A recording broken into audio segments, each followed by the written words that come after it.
Hello friends, welcome to our YouTube channel तैयारी beginners की।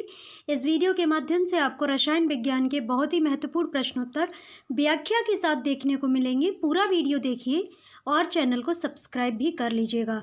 ये प्रश्नोत्तर आपके UP TGT, UP PGT and GIC lecturer exam के लिए मोस्ट रिलेवेंट रहेंगे एंड जो भी कॉम्पिटिटिव एग्ज़ाम होते हैं जैसे कि UPSI, UPP, field entrance exam जिसमें साइंस का पोर्शन पूछा जाता है उसके लिए बहुत ही रिलेवेंट रहेंगे। तो आप ये मत सोचिएगा कि ये ओनली जीआईसी लेक्चरर या पीजीटी टीजीटी के लिए है। आप अगर इस वीडियो को देखेंगे तो आपका फ़ायदा ही होने वाला है, तो वीडियो देखिएगा ज़रूर। बातें बहुत सारी हो गई तो क्वेश्चन शुरू करते हैं। फर्स्ट क्वेश्चन है, विद्युत संयोजक बंध बनता है। ए ऑप्शन है धनाविष्टि आयनों के बीच, बी ऑप्शन है ऋणाविष्ट आयनों के बीच, सी ऑप्शन है विपरीत आविष्ट आयनों के बीच, डी ऑप्शन है इनमें से कोई नहीं। तो सी ऑप्शन इसका बिल्कुल सही हो जाएगा। विद्युत संयोजक जो है विपरीत आविष्ट आयनों के बीच बनता है। विपरीत आविष्ट आयनों के बीच विद्युत संयोजन बंध बनता है। धनायन या ऋणायन के मध्य स्थिर विद्युत आकर्षण के परिणाम स्वरूप बना आबंध विद्युत संयोजक आबंध कहलाता है। तो विद्युत संयोजक आबंध किसे कहते हैं? धनायन या ऋणायन मतलब कि पॉजिटिव आयन और नेगेटिव आयन के मध्य स्थिर विद्युत आकर्षण के परिणाम स्वरूप बना जो बॉन्ड होता है उसे विद्युत संयोजक आबंध कहते हैं। परमाणुओं या परमाणुओं के समूह को आयन कहा जाता है। धनावेशित आयन को धनायन कहते हैं। यह एक परमाणु द्वारा एक से अधिक इलेक्ट्रॉन के त्यागने से प्राप्त होता है। जब वह इलेक्ट्रॉन त्याग देता है या ग्रहण करता है तो for example Na ion, Ca2 ion, Cl ion, K ion. अगला क्वेश्चन है, एक आयनिक बंध बनता है जब संयोग करने वाले परमाणु इलेक्ट्रॉन प्राप्त होते हैं। बी ऑप्शन है संयोग करने वाले परमाणु इलेक्ट्रॉन का त्याग करते हैं। सी ऑप्शन है एक धातु तत्व का संयोग अधातु तत्व से होता है। डी ऑप्शन है दो धातु तत्व परस्पर अभिक्रिया करते हैं। तो इसका भी सी ऑप्शन सही हो जाएगा। जब एक धातु का संयोग अधातु तत्व से होता है तो एक आयनिक बॉन्ड बनता है। जब एक धातु जो होती है, एक मेटल होता है, मेटल एलिमेंट होता है, इसका संयोग जो है, कोलैब जो है अधातु तत्व से होता है तो एक आयनिक बॉन्ड बनता है। जैसे NaCl, CaCl2, BeCl2। लिथियम सबसे हल्का धात्विक तत्व है जो बहुत प्रबल अपचायक होता है। गर्म करने पर आयरन का दहन नहीं होता है लेकिन बर्नर की ज्वाला में लौह चूर्ण डालने पर वह तेजी से जलने लगता है। सोडियम और पोटेशियम को छोड़कर धातुओं का घनत्व उच्चतम होते हैं। आयनिक यौगिकों के निम्न गुण होते हैं। ये क्रिस्टलीय ठोस होते हैं। इनका उच्च द्रव्यंक एवं क्वथनांक होता है। इनके घनत्व उच्च होते हैं। इनके उड़नशीलता निम्न होती है। ये जल में आयनीकृत होते हैं। ये ध्रुवीय विलायकों में घुलनशील लेकिन अध्रुवीय विलायकों में अघुलनशील होते हैं। जो ध्रुवीय विलायक होते हैं, सॉल्यूशन होते हैं, उनमें सॉल्युबल होते हैं। अध्रुवीय विलायकों में अघुलनशील होते हैं। ठोस अवस्था में विद्युत का कुचालक लेकिन द्रवित अवस्था में विद्युत के चालक होते हैं। ये अदृश्य तथा अधिशात्मक होते हैं। इनकी अभिक्रियाएं तीव्र होती हैं। तो ये सभी जो गुण थे आयनिक यौगिकों के गुण थे। ये किसी भी एलिमेंट में गुण हैं तो आप समझ सकते हैं कि ये एक आयनिक यौगिक है। अगला क्वेश्चन है, निम्नलिखित यौगिकों में से किसमें आयनिक बंधन नहीं है? ए ऑप्शन है पोटेशियम नाइट्रेट, बी ऑप्शन है सोडियम क्लोराइड, सी ऑप्शन है कैल्शियम क्लोराइड, डी ऑप्शन है मीथेन। तो मीथेन में आयनिक बंध नहीं होता है। मीथेन में आयनिक बॉन्ड नहीं होता है। इलेक्ट्रॉन की साझेदारी से बना बंधन सहसंयोजन बंधन कहलाता है। KNO3 potassium nitrate, NaCl sodium chloride, CaCl2 आयनिक यौगिक हैं। समुद्री जल में बहुत से लवण घुले रहते हैं जिनमें से 75% NaCl होते हैं। कैल्शियम क्लोराइड रंगहीन क्रिस्टलीय ठोस पदार्थ है। यह जल और अल्कोहल में घुलनशील है। अगला क्वेश्चन है, निम्नलिखित में से किसमें वैद्युत संयोजन बंधन है? ए ऑप्शन है O2, बी ऑप्शन है CH4, सी ऑप्शन है CHCl3, डी ऑप्शन है NaBr। तो डी ऑप्शन इसका बिल्कुल करेक्ट हो जाएगा। NaBr में वैद्युत संयोजक बंधन है। O2, CHCl3 एवं CH4 में सहसंयोजक बंधन पाए जाते हैं। सहसंयोजक यौगिकों के गुण क्या होते हैं अभी ये समझिएगा। यह तीनों अवस्थाओं ठोस, द्रव तथा गैस में पाए जाते हैं। इनका निम्न द्रव्यंक तथा क्वथनांक होता है। ये विद्युत के कुचालक होते हैं। ये जल में घुलनशील लेकिन कार्बनिक विलायकों में जल में अघुलनशील तथा कार्बनिक विलायकों में घुलनशील होते हैं। इनकी अभिक्रियाएँ धीमी होती हैं, ये दिशात्मक होते हैं। चूने का पत्थर मतलब कि लाइमस्टोन गर्म करने पर CO2 गैस रिलीज़ करता है। ठोस CO2 का प्रयोग आइसक्रीम आदि में किया जाता है। CH4 गैस है जो कि गोबर गैस प्लांट से भी निकलती है। और CH4 जो है आपकी जो जानवर होते हैं जुगाली करते हैं, आपने देखा होगा जानवर हमेशा अपना मुंह हिलाते रहते हैं, से मतलब मुंह चलाते रहते हैं, क्या कहते हैं इसको, गांव की भाषा में रौच कहा जाता है ना। तो जो वो मुंह चलाते हैं, जो जुगाली जो होती है उसमें भी मीथेन गैस प्रेजेंट रहती है, तो ये याद रखिएगा। अगला क्वेश्चन, हाँ, और धान की खेती में जो गैस रिलीज़ होती है उसमें भी मीथेन गैस रिलीज़ होती है। कुछ क्वेश्चंस हैं मीथेन से रिलेटिव जो बार बार पूछे जाते हैं, इनको याद रखिएगा। अगला क्वेश्चन है, सहसंयोजी आबंध किसके कारण बनता है? ए ऑप्शन है इलेक्ट्रॉन की पूर्ण अंतरण, बी ऑप्शन है इलेक्ट्रॉन के आंशिक अंतरण, सी ऑप्शन है इलेक्ट्रॉन के अंश भाजन, डी ऑप्शन है इलेक्ट्रॉनों के त्याग। तो इसका सी ऑप्शन बिल्कुल सही हो जाएगा। सहसंयोजी आबंध इलेक्ट्रॉन के अंश भाजन के द्वारा होता है। सहसंयोजन यौगिकों की अभिक्रियाएं जटिल और धीमी होती हैं। सहसंयोजक बंध दृढ़ और दिशात्मक होते हैं, अतः सहसंयोजक अणुओं का आकार आकृति विशिष्ट होती है। यौगिकों जो इलेक्ट्रॉन की साझेदारी के परिणाम स्वरूप बनते हैं सहसंयोजक यौगिक या कोवलेंट कंपाउंड कहलाते हैं। H2CO3, PCl3, CH3COOH, CO2, HNO3, CH4, C2H2, HCHO इत्यादि में सहसंयोजक बंध या कोवलेंट कंपाउंड पाए जाते हैं। अगला क्वेश्चन है, निम्नलिखित में से किस यौगिक की आकृति चतुष्फलकीय होती है? A option ammonia, B option है कार्बन टेट्राक्लोराइड, सी ऑप्शन है जल, डी ऑप्शन है एसिटिलीन।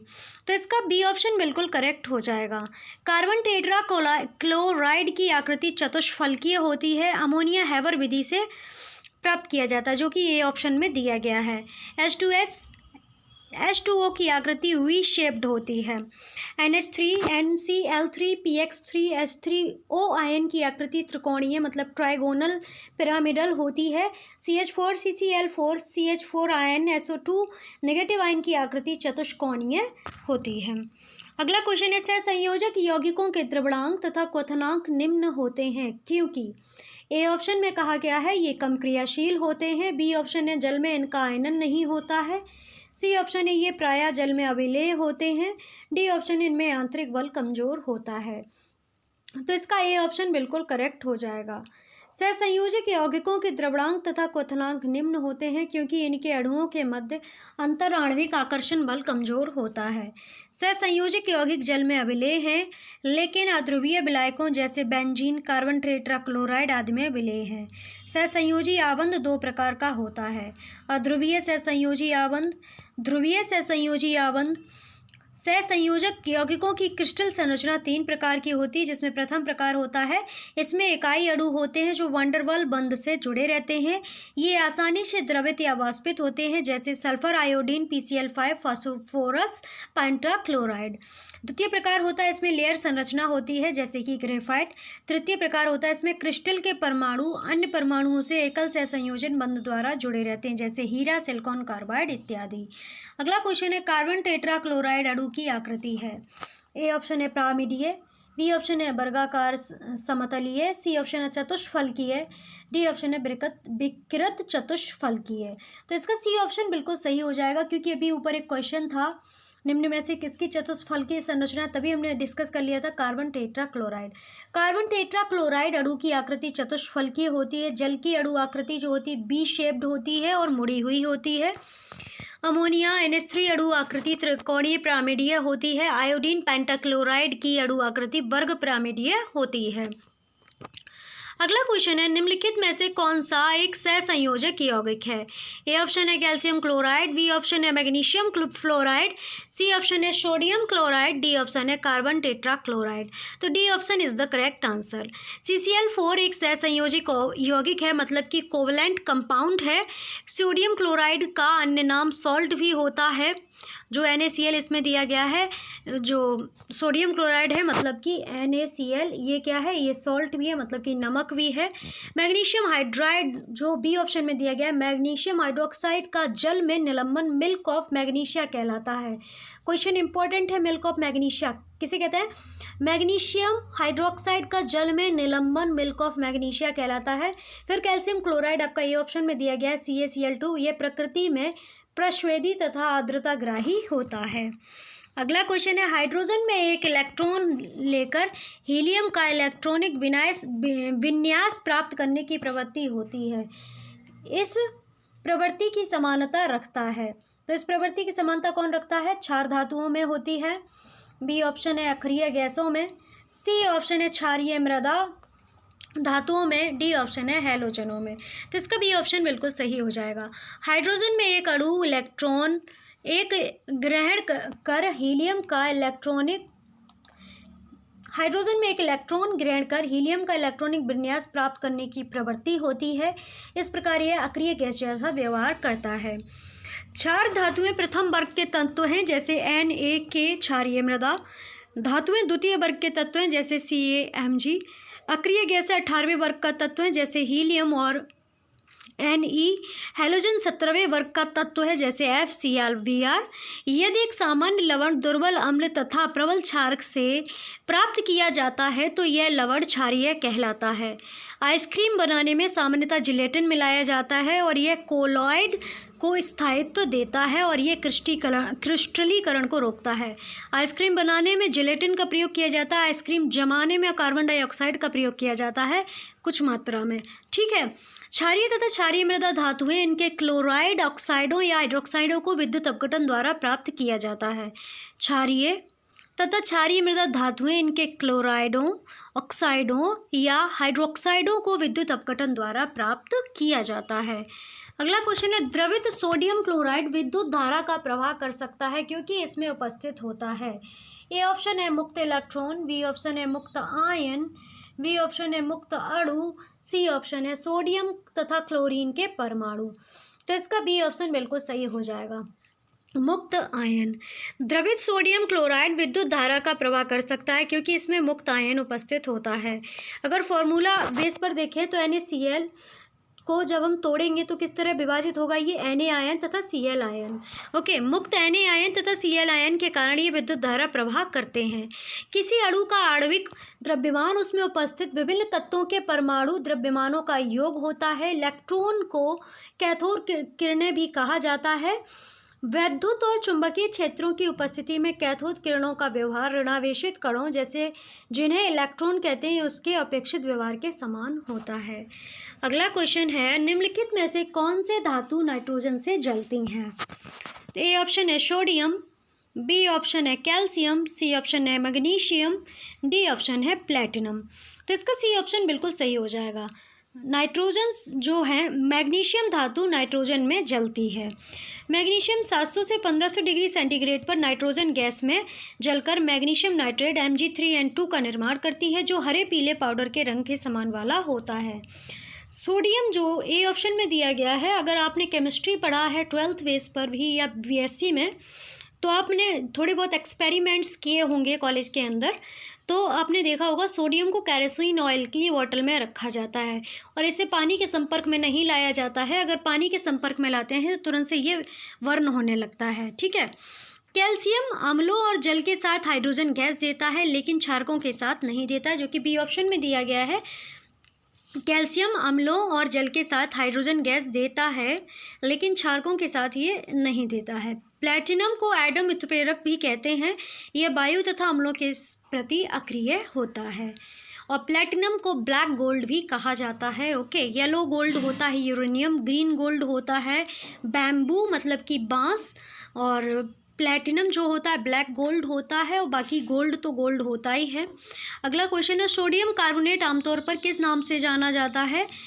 ए ऑप्शन है बेकिंग सोडा, बी ऑप्शन है धोने का सोडा, या वॉशिंग सोडा, सी ऑप्शन है कास्टिक सोडा या दाहक सोडा, डी ऑप्शन है caustic potash.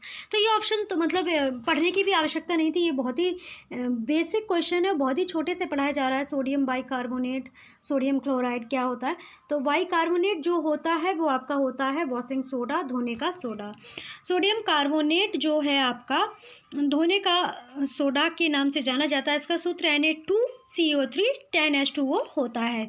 Caustic soda NaOH, baking soda NaHCO3, जो आप केक, बिस्किट्स घर पे जो बनाए जाते हैं, मठरी वगैरह, उनमें जो इंक्लूड किया जाता है कि वो क्रंची हो जाएं, इसलिए वो होता है बेकिंग सोडा, जिसका फॉर्मूला होता है NaHCO3, एवं कास्टिक पोटास KOH। ओके, अगला क्वेश्चन है मैग्नीशियम धातु का निष्कर्षण मुख्यतः किस अयस्क से किया जाता है? तो ए ऑप्शन है मैग्नेसाइट, बी ऑप्शन है डोलोमाइट, सी ऑप्शन है कार्नेलाइट और डी ऑप्शन आपका केसीटेराइट। तो इसका ये ऑप्शन बिल्कुल सही हो जाएगा। मैग्नीशियम धातु का निष्कर्षण मैग्नेसाइट अयस्क से किया जाता है। मैग्नीशियम के प्रमुख अयस्क हैं तो ब्रूकाइट MgOH होल ट्वाइस, और ये इसमें मैग्नीशियम की प्रेजेंस जो होती है 41.7% रहती है। मैग्नेसाइट MgCO3 28.8% मैग्नीशियम रहेगी इसमें। Dolomite MgCO3 CaCO3 18.2% magnesium. Kieserite MgSO3H2O 17.6% magnesium. And carnallite KCl MgCl2 6H2O 8.8% magnesium इसमें रहती है। तो ये थे आज के रसायन विज्ञान के बहुत ही महत्वपूर्ण प्रश्नोत्तर। आशा करते हैं आपको ये वीडियो बहुत ही रिलेवेंट लगा होगा और अच्छा लगा है वीडियो पूरा आपने देख लिया है तो जल्दी से चैनल को सब्सक्राइब कर लीजिएगा। पर डे 10 बजे केमिस्ट्री की क्लासेस को ज्वाइन करने के लिए एंड नोटिफिकेशन को प्राप्त करने के लिए आप बेल आइकन को प्रेस करके ऑल पर सिलेक्ट कर लीजिएगा। जैसे वीडियोज़ अपलोड होगी आपको पता चल जाएगा। ठीक है, चैनल को अभी तक सब्सक्राइब नहीं किया है तो अब हमने इतना बोल दिया तो जल्दी से सब्सक्राइब कर लीजिएगा। कमेंट सेक्शन में अपने ओपिनियन, अपनी क्वेरी, अपने सजेशन और जैसा भी आपको वीडियो लिखा है सब लगा है वो सब आप कमेंट सेक्शन में लिख दीजिएगा। ओके, वीडियो को ज़्यादा से ज़्यादा शेयर कीजिएगा आपके फ्रेंड्स के साथ, आपके फेसबुक स्टेटस, आपके स्टोरीज़, आपके व्हाट्सअप स्टेटस वगैरह पर शेयर कर दीजिएगा और अपने फ्रेंड्स को भी रिकमेंड कीजिएगा कि आप जो सीख रहे हैं आपके मित्र भी सीखें और ये चेन बनती जाए और आप सभी लोग सीखते जाएं। ओके, तो आप सभी का बहुत बहुत धन्यवाद वीडियो वॉच करने के लिए। कमेंट करना मत भूलिएगा और सब्सक्राइब जरूर से कर लीजिएगा।